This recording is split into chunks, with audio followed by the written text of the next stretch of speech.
Hi guys, I'm Barbara and I'm an independent Stampin' Up demonstrator at Studio 316. Today I'm going to show you a card that I've made using the Gallery Blooms and the Beautiful Motif stamp sets and their corresponding dies from the Beautiful Gallery suite in the 25-26 Annual Catalogue. So I'm going to put these to one side and show you the pieces that we're going to use. So I've got a piece of basic beige cardstock, 6 inches by 8 inches, which I'm going to make into a 6 by 4 card base. I also have a piece of basic beige which measures 5 5/8 by 3 5/8 of an inch, which is going to be our oh, excuse me, it's going to be our mat. I've got a piece of scrap white whisper white, basic white cardstock, which is going to be going to stamp my design onto. I've got a smaller piece of paper, a basic white card, which measures, she says, looking at her notes, measures 3 3/4 inches by 1/2 inch. I think that's 1/2 inch. Yes, that is indeed 1/2 inch. 3 3/4 by 1/2 inch in basic white for the sentiment. I've got 3 small die cuts of the thistle type flower in peach pie, which we're going to use for decoration. So let's put those to one side for a moment, and we're going to start off with the card base. So 6 inches by 8 inches. Hopefully that is right, and we're going to score that at 4 inches. So I'm going to come along with this left hand side, lining up long side across the butts up to the top of the trimmer, left hand side of the card at 4 inches, making sure that my dark grey blade is out of the way because that's the cutting blade, and I'm going to bring in the light grey blade, which is the scoring blade, and I'm going to score down the middle, fold that in half, and there we have our card base. Nice and easy, simple start. So that's my card base. I'll put that to one side for the moment. We are going to make this as a portrait card. I'm going to bring in my piece of basic beige for the panel, and I'm using grey granite ink. You could use basic beige ink to do a tone on tone effect, but I'm going with the basic with the grey granite, and I'm going to use this little stamp here. Just get it on my block. This little stamp here of the flower buds. And what I want to do, so I'm going to ink my stamp up. This is a fairly old ink pad, so it's not as juicy as if you've got a brand new one. So just be careful not to over ink your stamp if it's a new pad. And I'm going to start down the bottom here, and I'm going to come off slightly and stamp. And I just want to randomly, keeping them all the same way up, I'm just going to randomly stamp across my panel.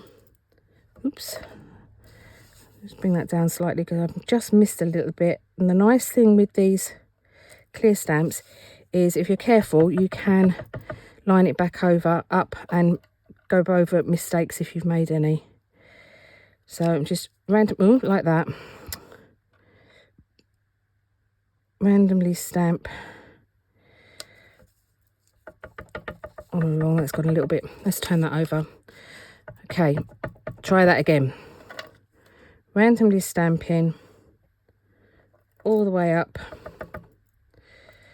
my piece of cardstock to create a floral layered effect. Nearly missed a bit there. Let's bring that one off there. Down there. Now some of these are going to get covered up, so I'm not too worried about where I'm placing them. There we go. So we've got a randomly stamped, yeah, I think that's enough. Less is more, as they say. Randomly stamped panel. And then I'm going to take my piece of, put that to one side, and take my piece of white cardstock, and again with the grey granite, so this is the scrap of white, I'm going to ink my stamp up. And because this is a big stamp, I'm bringing the pad to the ink, no, the pad to the stamp rather than the stamp to the pad, just because then I can pat it all around, make sure it's well covered. And then I'm just going to stamp down in the corner here. It doesn't matter where you stamp it because we're going to cut it out. So I'm just going to stamp down. I don't want to waste too much card, so I'm going to stamp down in this corner. And that gives a beautiful image. I'm going to leave this as an outline. So in true Blue Peter style, here's one I've stamped and cut out earlier. Only because I haven't got room on my filming desk to put up my stamping emboss machine. So I now have my flower. I've got my 3 little die cut flowers that I cut out beforehand, and I'm going to take the strip of card that I'm going to use for my sentiment, and I'm going to stamp with the hello stamp.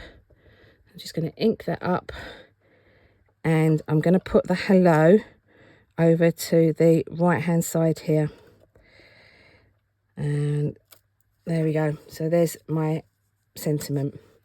So all that's left to do now is to build the card up. So let's put those out of my way. Okay, so I'm going to bring in the card base. On the back of my card panel, I'm going to use some Stampin' Dimensionals. Now when I do a large panel like this, I like to use 8 dimensionals. So I'll do 4 in each corner, then come halfway up the long edges and put 2 at the edges, and then 1 in the middle of each of those rectangles. So just peel those backings off. They will hopefully go in the bin eventually. At the moment I've got a little collection on the side of my desk. Hopefully I'll get them in the bin, otherwise they'll be floating all around the house. Making sure that the fold is at the left hand side here and not the right hand side. Done that before. So making sure the fold is to the left hand side. I'm going to line that up and put that centrally on the card front. So that's brought that up with some nice dimension. Next I'm going to add in my floral design, and again that's going to come on dimensionals. In the UK we do have to be a bit careful with how much dimension we put on our cards if we're going to be sending them by post, because our postal system works on size as well as weight. So we do need to be a little bit careful. I'm going to put some mini dimensionals on here as well, just to give it a bit of extra support. That should do. And peel the backs off of these. So you could colour this in if you wanted to, using one of our many colouring methods, either stamping blends or the Stampin' White markers, or even watercolouring, but I want to leave it as a monochrome. So I think I'm going to take the bottom and the side over the edge of the mat slightly, just to give it a little bit, just to take it off of the side. So I've got that like that. I'm going to put my banner across there. It is slightly larger. Just try and fold that down a little bit more. It is slightly larger than the width of the actual panel, so again it's going to overlap slightly. I'm just going to position that because I want to put these flowers behind the panel, behind the sentiment. So I'm just going to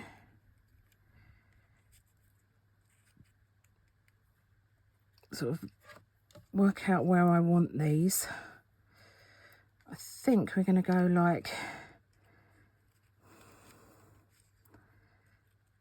that. Okay, so I want this one in the middle, and I'm just going to put a little bit of liquid adhesive, and I want these to have a little bit of movement, so I'm just going to attach them towards the bottom. Because I'm not sticking these down all the way, I wouldn't use the adhesive sheets for this, because I only want the bottoms to be stuck. So I'm just sticking that on there like so. I'm going to stick this one a little bit higher, but again giving it that little bit of movement and freedom at the top. So I want to bring that over up a little bit higher, oops, and across to slightly angled to the right there. And this one, I think I'm going to do sort of more or less the same. No, actually this one I'm going to put a little bit of glue there, and I'm going to bring this one down a bit lower so that it pokes out. So actually I want the adhesive in the middle here, so that it pokes out underneath the sentiment panel, but angle it slightly to the left. So we've got our thistly bits there, and I am going to go all out, because this was going to be one that this would be a card that I wouldn't send by post because of the dimensions or pay the extra postage. So I'm going to put some dimensionals on the back of back of my panel, my greetings panel. Make sure it's the right way up, and I'm going to put that just about a quarter of an inch, eighth of an inch up above the bottom, and centrally a little bit higher than that. I'm just going to put it across so that you can see. Oops, I'm going to put that across up there, just so that we can see the bottoms poking out of these flowers here. There we go, and there we have a finished card. So a really quick and easy, simple card to make, but I think you'll agree it's quite effective. So there we have it. So that's from the beautiful gallery. I'll put all of the links to the products in my shop in the comments, so that if you can get them and make your own if you want to. And I will be back with another video shortly. So in the meantime, take care and happy stamping. Bye.